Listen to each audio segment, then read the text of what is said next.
आज मैं आपको गलत साबित करके ही रहूँगा। आज ये बहुत इंटरेस्टेड वीडियो होने वाली है। आप सिर्फ मुझे 2 मिनट दीजिए, आप अपने आप में एक कॉन्फिडेंट लेवल फील करेंगे। देखिए, आज तक आप मार रहे थे प्रोनाउन पढ़ने से पहले 3 वर्ड मीनिंग पूछता हूँ आपको। आई का मीनिंग आप पढ़ रहे थे कि मैं होता है। मी का मीनिंग आप पढ़ रहे थे कि मुझे होता है। हाँ, होता है, मैं आपको बताता हूँ, लेकिन आप माई का बोल रहे थे मेरा होता है। इन तीनों का आप मीनिंग आज तक ये पढ़ रहे थे, पर मैं आपको बोलता हूँ गलत है। हाँ, यही तो मज़ा है प्रोनाउन पढ़ने का। आप देखते जाइए ये गलत कैसे, मैं आपको आज खुद ही गलत प्रूफ कर देता हूँ। एग्जाम्पल से समझते हैं। जैसे ये कट करके दीजिए, मुझे चॉकलेट पसंद है। आप इसकी इंग्लिश बनाएं। आप कैसे बनाएंगे? मुझे चॉकलेट पसंद है, आप यही बनाएंगे आई लाइक चॉकलेट। देखिए यहाँ पे आई का मीनिंग जो निकला, मुझे निकला। आई का मीनिंग क्या निकला? मुझे। निकल गया ना? आप गलत, आप खुद ही देख लीजिए। This work is done by me, ये काम मेरे द्वारा किया गया। मेरे पे फोकस कीजिए। मी का जो मीनिंग निकला यहाँ पे, वो मेरा निकला। हो गया अब गलत। बस यही मज़ा है और यही आज बताने वाला हूँ, इनका सही मीनिंग क्या है और कहाँ कैसे क्या लगाया जाता है। बस देखते जाइए। इन सब का मीनिंग एक होता है, जैसे आई, मी, माई, माइन। इंटरेस्टेड, इन सब का मीनिंग एक होता है, पर इनका मीनिंग कहाँ पे क्या निकलता है वो मैं बताता हूँ, और ये होते कहाँ पे यूज़ वो बताता हूँ। इन सब का मीनिंग ये हो सकता है, या ये हो सकता है इन सब का मीनिंग मैं, या हो सकता है मुझे, या हो सकता है मेरा। इंग्लिश ग्रामर यही पार्ट ऑफ स्पीच तो हमें ये सिखाता है, तो आज हम इसी को सीखेंगे। इंटरेस्टेड होने वाला। अच्छा, इन सब का मीनिंग ये होता है। अब आप बताएंगे यूज़ कहाँ होता है, कैसे होता है, यही तो बताने वाला हूँ। सिर्फ आप थोड़ा वीडियो को तो देखिए। सबसे पहले मैं आपको ये प्रोनाउन बता देता हूँ क्या होता है। प्रोनाउन क्या होता है? क्या होता है? व्हाट, क्यों होता है, कैसे होता है, आज ये हम क्वेश्चन अराइज करेंगे और ये समझेंगे। मेरे जैसी इधर ऐसा जो मैं ऑथेंटिक नॉलेज प्रोवाइड कर रहा हूँ ऐसा कहीं नहीं मिलेगा। Okay right. देखिए, प्रोनाउन क्या होता है, अब सिंपल याद रखिए, नोन की जगह पे इस्तेमाल होता है। इतनी बात जो मैं बता रहा हूँ वो आप दिमाग में रखें। एंड पे आप जो कॉन्फिडेंट लेवल फील करेंगे वो नेक्स्ट लेवल का होगा। बस समझते जाए। अब खाली समझो, प्रोनोन जो होता है नोन की जगह इस्तेमाल होता है। अब जिसको नोन पता नहीं वो क्या होता है, देखिए, जितनी भी पूरी कायनात में चीज़ें हैं वो सब नोन है। वो सब क्या है? नोन है। फॉर एग्जांपल, वो फीलिंग हो सकती है, किसी की फीलिंग हो सकती है, क्वालिटी हो सकती है, चेयर हो सकता है, नाम हो सकता है, कुछ भी हो सकता है, सब कुछ नोन है। बस दैट्स इट। पर मज़े की बात पता क्या है? उस हर एक नोन का एक प्रोनोन है। यही तो मस्त, यही तो इंटरेस्टेड है, यही तो पार्ट ऑफ स्पीच हमें सिखाता है। हर एक नोन का एक प्रोनोन है। वो क्या? अच्छा, आपके मन में क्वेश्चन उठ रहा होगा, चेयर के लिए क्या इस्तेमाल होगा, कौन सा प्रोनोन होगा, या आदमी के लिए कौन सा प्रोनोन इस्तेमाल होगा, जानवर के लिए कौन सा, पक्षी के लिए कौन सा, दीवार के लिए कौन सा। यही तो मैं बताने वाला हूँ। आप देखिए तो सही, ये बता, बस इतना याद रखिए, हर एक नोन का प्रोनोन होता है और नोन की जगह पे प्रोनोन इस्तेमाल होता है। जैसे यहाँ पे a pronoun is a word which is used in place of noun. Simple example, Ram is a boy, he is honest. देखिए, राम की जगह पे ही जो इस्तेमाल हुआ ये एज ए प्रोनोन। मैं बताता हूँ, आप समझ जाएंगे सब कुछ, आप धीरे रखें। अच्छा, प्रोनोन इस्तेमाल हुआ। अच्छा, अब दिक्कत की ये पार्ट, प्रोनोन क्यों ज़रूरी है हमें, मैं बताता हूँ। जब हम किसी का लंबा चौड़ा नाम होता है, देखिए जैसे धर्मवीर चंद्र राजपूत अक्षय, ऐसा कुछ नाम होगा, तो फिर हम उसके बारे में, वो एक अच्छा लड़का है, फिर धर्मचंद वीर अक्षय, वो एक बहुत ही इंटेलिजेंट लड़का है, धर्मचंद वीर। बस इसका नाम बार बार ले रहे हैं ना हम। इसी नाम को बार बार नहीं लेने के लिए प्रोनाउन का इस्तेमाल होता है। उसके लिए हम छोटा सा वर्ड लगा लेंगे, ही लगा लेंगे। इंग्लिश का ग्रामर रूल हमें ये सिखाता है कि एक नाम सिर्फ आप एक बार ले सकते हैं, उसके बाद उसके प्रोनाउन का ही इस्तेमाल करेंगे, वरना यू आर रॉन्ग, तब आप गलत होंगे। ठीक, देखिए, अब प्रोनाउन क्या होते हैं वो समझते हैं, इसकी टाइप समझते हैं, बाकी और सब समझते हैं। समझते जाइए। देखिए, personal pronoun, demonstrative, indefinite, distributive, reflexive, interrogative, एम्फैटिक, exclamative, relative. आप बोल रहे होंगे ये बहुत बड़ा झंझट है, ये क्या है इतना खफकाना। बिल्कुल इजी है, जितना दिख रहा है ना इतना है नहीं। आप देखिए, बस सिर्फ देखिए, मैं आपको इजी बना के दिखाता हूँ। मैं इतना बोल दूँ आपको कि पर्सनल प्रोनाउन जो है, इस पे थोड़ा हम ज़्यादा टाइम लेंगे, क्योंकि हम पूरा कंसेप्ट प्रोनाउन का इसी में समझ लेंगे। बाकी ये तो हलवा है, इनको स्केंटों में उड़ाएंगे हम। बस अब देखते जाइए। देखिए, ये मैंने एग्जांपल, ये हमारा लवली सा आ गया पर्सनल प्रोनाउन। इसको समझते, इसको ध्यान से समझना। आपने अगर इस टेबल को समझ लिया, बहुत ही इजी है, दिखता है टफ लेकिन ऐसे है बहुत इजी। आप समझिए, समझने के बाद आप कॉन्फिडेंट नेक्स्ट लेवल फील करेंगे। आप समझिए, ध्यान से समझना। पर्सनल प्रोनाउन क्या होता, अब सुनना खाली, बस लास्ट पे क्वेश्चन करना। पर्सनल प्रोनाउन क्या होता है? Personal pronoun refers to person और जो थिंग्स के साथ नॉन प्रोनाउन इस्तेमाल होगा वो ही पर्सनल प्रोनाउन होगा। क्या? देखिए, पर्सन्स और थिंग के साथ जो प्रोनाउन इस्तेमाल होगा वही पर्सनल प्रोनाउन होगा। अच्छा, अब सिंगुलर प्लूरल एक एक नज़र डालते हैं, फिर first person, second person, third person, ये क्या है, सब्जेक्ट ऑब्जेक्ट, सब इजी है। एक एक करके समझते हैं, इनको निचोड़ के समझते हैं। सिंगुलर होता है सिंगल चीज़ के लिए, प्लूरल होता है एक से ज़्यादा चीज़ों के लिए लगता है।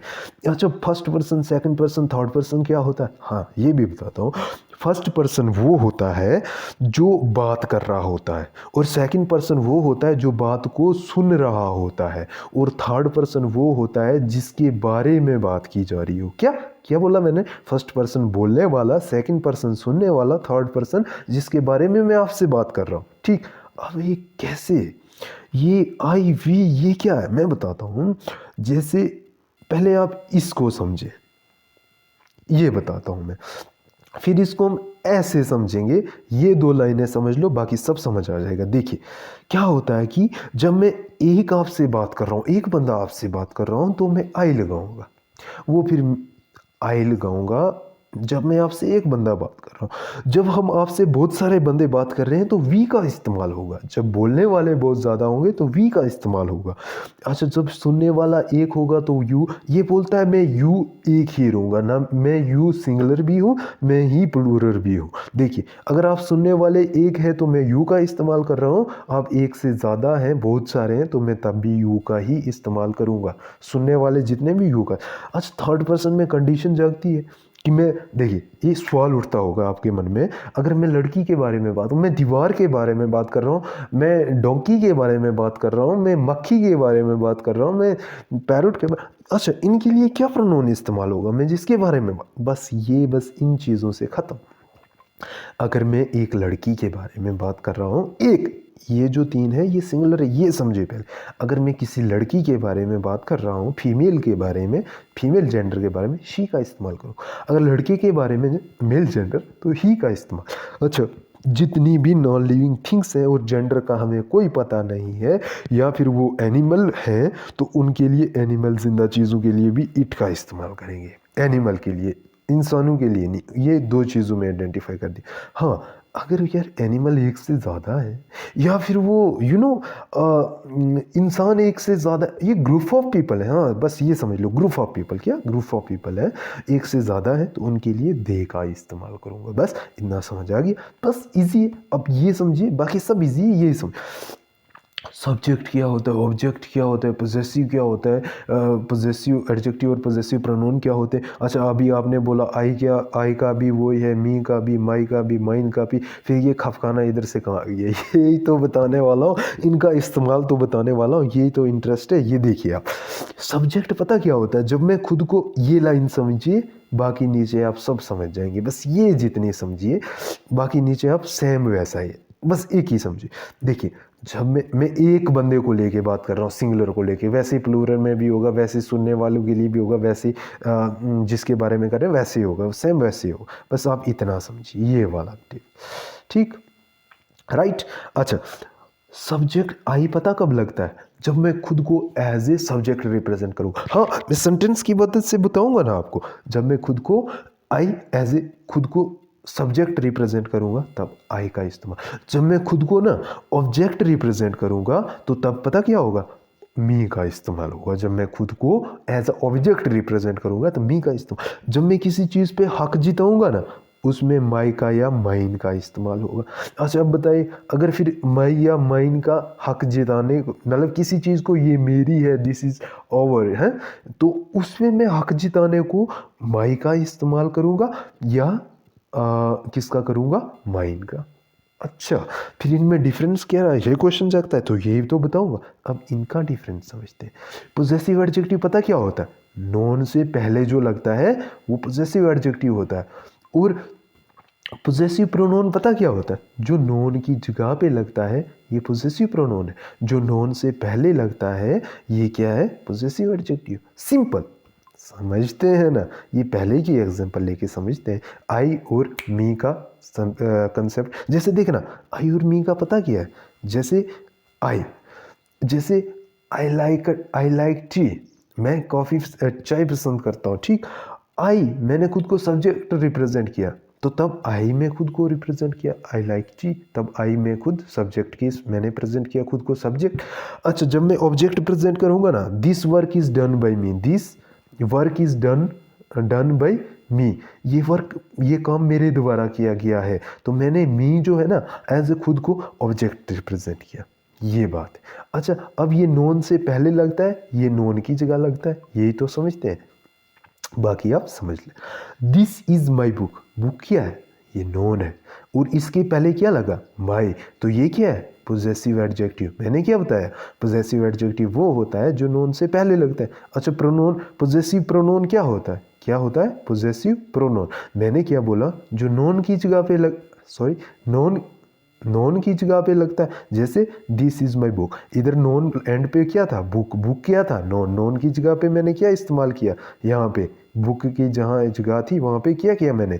माइन किया। मैंने माइन जो है ना नोन की जगह पे इस्तेमाल किया, इसी को हम तभी पोजेसिव प्रोनोन कहेंगे। बस इतना क्लियर। बाकी वैसे आप देख लेना, ये प्लूरल के लिए वैसे ही इस्तेमाल होता है, यू तो चेंज होता नहीं, लास्ट पे यू और साक जिताने को उसमें लगा देना। बाकी ये सब शी के साथ हर और हर्ष ये ऐसे रहेगा, इट भी नहीं चेंज होता, ये ऐसे रहेंगे, ठीक। बाकी आप ये देख लेना टेबल अच्छे से। अच्छा, देखिए ना, इंटरेस्टेड बात क्या है? अब दूसरा हम पढ़ेंगे, बस अब हलवे की तरह है, डिमॉन्स्ट्रेटिव प्रोनाउन। अब फोकस मुझ पे कीजिए, ये क्वेश्चन कीजिए, डिमॉन्स्ट्रेटिव प्रोनाउन होता क्या? देखिए, the family of demonstrative pronouns function either as pronouns as और एज डिटरमाइन। ये एज ए डिटरमाइनर यूज होता है। ये चार होते हैं ज़्यादा, पांचवा सच होता है, वो कंडीशनल होता है। बाकी ये चार जो होते हैं ये मैन होते हैं। तो इन चारों के बारे में समझते हैं ना, क्या होता है ये? देखिए, राइट, दिस किसी भी नज़दीक चीज़ के लिए लगता है, नियर बाई थिंग्स के लिए, ठीक, नियर बाई थिंग। और दैट जो होता है ना वो दूर वाली चीज़ों के लिए, for, F R for. These जो होता है ना ये इसका प्लूरल होता है, दिस का प्लूरल दीज होता है। ये भी नज़दीक वाली चीज़ों के लिए, एक से ज़्यादा नज़दीक चीज़ें होगी उनके लिए दीज इस्तेमाल होगा, एक से ज़्यादा दूर चीज़ें होगी उनके लिए दोज का इस्तेमाल होगा। अच्छा, मैं लिख यहाँ कम पा रहा हूँ, अब मेरी बात को सुनिए। जैसे दिस इज़ माई पेन, एक पेन अगर मेरे नज़दीक है ना, मैं इसके लिए दिस इज़ माई पेन का इस्तेमाल करूँगा। अगर मेरे पास बहुत सारी चीज़ें हैं ना, जैसे बहुत सारे पेन है ना मेरे पास, दीज आर माई पेन्स, नज़दीक हैं लेकिन एक से ज़्यादा है, यानी दो है, तीन है, दीज आर माई पेन्स। हाँ, जब नज़दीक में मेरे ज़्यादा चीज़ें होंगी उनके लिए दीज का इस्तेमाल करूँगा, एक होगी तो दिस का। वैसे ही दूर अगर मेरे पास ज़्यादा चीज़ें हैं ना, जैसे दैट इज़ माई बॉल, वो मेरे पास जो बॉल है ना वो एक है लेकिन कितना, इतना दूर है, तो एक के लिए मैं क्या इस्तेमाल करूँगा? दैट। अगर बहुत सारे बॉल्स हैं ना, दोज आर माई बॉल्स, वो जो दूर बॉल है ना, एक दो तीन चार, दो से ज़्यादा है या दो है, तो उनके लिए मैं दोज आर माई बॉल्स, इसका यूज़ का पता लग गया। इसी को डिमॉन्स्ट्रेटिव प्रोनाउन कहते हैं जो एज ए डिटरमाइंड फंक्शन करता है, राइट। अब तीसरा पता क्या है? Indefinite pronoun. इसके वर्ड से ही पता चलता है इंडेफिनिट होता क्या, जिसमें हमें डेफिनिट चीज़ों का पता नहीं हो। अब यहाँ पे आप पता क्या है, बच्चे कितने हैं मुझे नहीं है पता, तो ये तो इंडेफिनिट प्रोनाउन हुआ। पर होते कौन कौन से हैं, जैसे डेफिनेशन भी समझ ले, pronoun that refers to person और thing in a general way. General way में हमें कोई काउंटिंग वगैरह नहीं होती है, not a definite way is called indefinite pronoun. Example समझिए ना, जैसे one, some, any, anybody, somebody, anybody, every.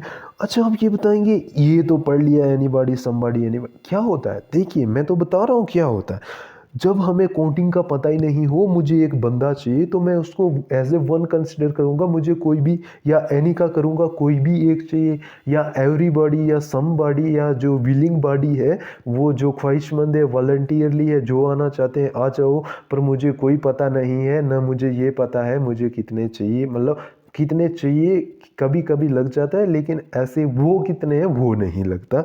तो इस बात को जो डेफिनेट वे में नहीं होंगे उनके लिए प्रोनाउन का, इंडेफिनिट प्रोनाउन का इस्तेमाल होता है। जैसे वन, सम, इंडेफिनिट प्रोनाउन समझिए, कोई डाउट हो तो पूछ लीजिए, जिसमें हमें कोडिंग का पता नहीं होगा। वैसे सिमिलर ये क्या डिस्ट्रीब्यूटिव प्रोनाउन, इसमें भी हमें काउंटिंग का पता नहीं। एक एग्जांपल बताता हूँ मस्त वाली, इससे आप समझ लेंगे, बाकी आप सब सॉल्व कीजिए। देखिए, each of the students contributed 50 rupees. एक ही सेंटेंस से मैं आपको पूरा कौन सा डिस्ट्रीब्यूटिव प्रोनाउन समझा दूंगा। कौन सा डिस्ट्रीब्यूटिव प्रोनाउन? अच्छा देखिए, each of the students contributed 50 rupees, मतलब जितने भी स्टूडेंट्स हैं ना, हर एक जो है ना 50 रुपये कंट्रीब्यूट करेगा। कितने रुपीज़? 50 रुपीज़। अच्छा, अब इसमें बात पता क्या हुई? इसमें बात ये हुई कि मैंने सबको एक ही बात में एक एक करके बोल दिया। मुझे ये ज़रूरत नहीं पड़ी कि तू भी लाना, आप भी लाना, भाई आप भी लाना, आप भी लाना, आप भी लाना, ऐसे सबको बोलता तो शाम लग जाती। जब मैंने ईच का कंसिडर किया ना, मैंने एक एक को भी बोल दिया, मतलब सभी को बोला, हर एक स्टूडेंट, मतलब ईच स्टूडेंट्स, सबको मैंने एक ही बात में, हर एक को एक एक बात में बोल दिया। नहीं, इस बात को नहीं समझ। मेरे कहने का मतलब है, मैंने उनको जैसे पर्सनली बोल दिया, मैंने हर एक बंदे, ऐसे नहीं बोला कि सब लड़के लाना, नहीं, ईच कि हर एक लड़के को लाना पड़ेगा, कोई नहीं छूटेगा। ऐसे ये जो डिस्ट्रीब्यूट करते हैं यही होते हैं डिस्ट्रीब्यूटिव प्रोनाउन। अच्छा, इधर एग्जांपल से समझते हैं ना। जैसे आप देखिए, डिस्ट्रीब्यूटिव प्रोनाउंस डिनोटेड पर्सन और thing one at a time, each, either, neither. एक ही टाइम में हम उनको डिस्ट्रीब्यूट कर देंगे। जैसे मैंने उनको बांट दिया, एक एक करके सबको बोल दिया, पर एक ही बात में बोल दिया, उसी को डिस्ट्रीब्यूट। इसकी एग्जांपल आइदर हो सकता है, ईच हो सकता है, नाइदर हो सकता है। ये जो है डिस्ट्रीब्यूटिव प्रोनाउन है, बांटने का काम करते हैं। ये एग्जांपल है, आप देख लेना। जैसे यहाँ पे भी any one of the student participate in A debate. Any one, कोई भी मतलब करना चाहता है, ये डिस्ट्रीब्यूट करते हैं। अच्छा, अब देखिए मज़े की बात पता क्या है, रिफ्लेक्सिव और इम्फैटिक प्रोनाउन पढ़ने वाले हैं हम। ये यहाँ पे आ जाइए, रिफ्लेक्सिव, ये थोड़ा दोनों आ जाएंगे, तभी मैं बता रहा हूँ, आप इसको पढ़ भी लीजिएगा। रिफ्लेक्सिव और इम्फैटिक प्रोनाउन सेम होते हैं, पर इनका इस्तेमाल जो होता है ना वो अलग अलग होता है, पर होते सेम। दोनों में एक बात कॉमन रखिए कि सेल्फ से एंड होता है। इनका एंडिंग जो होती है वो सेल्फ एंड होते हैं। जैसे himself, itself, ourself, themself, जितने भी सेल्फ एंड होंगे, जो भी word ourself, themself, herself, itself, ही, जितने भी सेल्फ वे एंड होंगे वो या रिफ्लेक्सिव होंगे या इम्फैटिक होंगे। अच्छा, दोनों में सेल्फ होगा तो पता कैसे करेंगे, वही तो बता रहा हूँ। देखिए, ये जो होता है ये बात पे ज़ोर ज़्यादा डालता है, इम्फैटिक प्रोनाउन इस पे ज़ोर उतना नहीं डालता है, लेकिन आंसर जैसे आई टॉट माई सेल्फ, मैं खुद को सिखाया, ये सिंपल बात है। जब मैं इसी वर्ड को बोलूँगा ना, मैंने खुद को ही सिखाया, मतलब मैंने खुद को ही सिखाया और किसी को नहीं सिखाया, पूरे क्रेडिट में लेना चाहता हूँ, उसके लिए रिफ्लेक्सिव प्रोनाउन का, ये इम्फैटिक प्रोनाउन का इस्तेमाल होगा।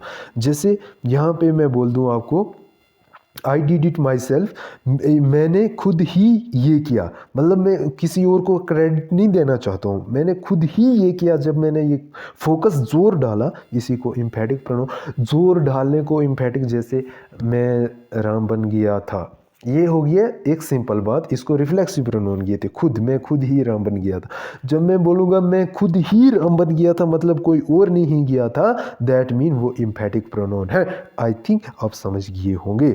जैसे he himself made the cake, उसने खुद ही केक बनाया, मतलब उसने किसी और ने पार्टिसिपेट नहीं किया, उसने खुद ही बनाया, जोर डाला, तो इसी को इम्फैटिक प्रोनाउन कहते हैं। आई थिंक आप समझ गए होंगे। अब नेक्स्ट सातवां जो है हमारा इंटरोगेटिव प्रोनाउन है, वेरी इंटरेस्टेड।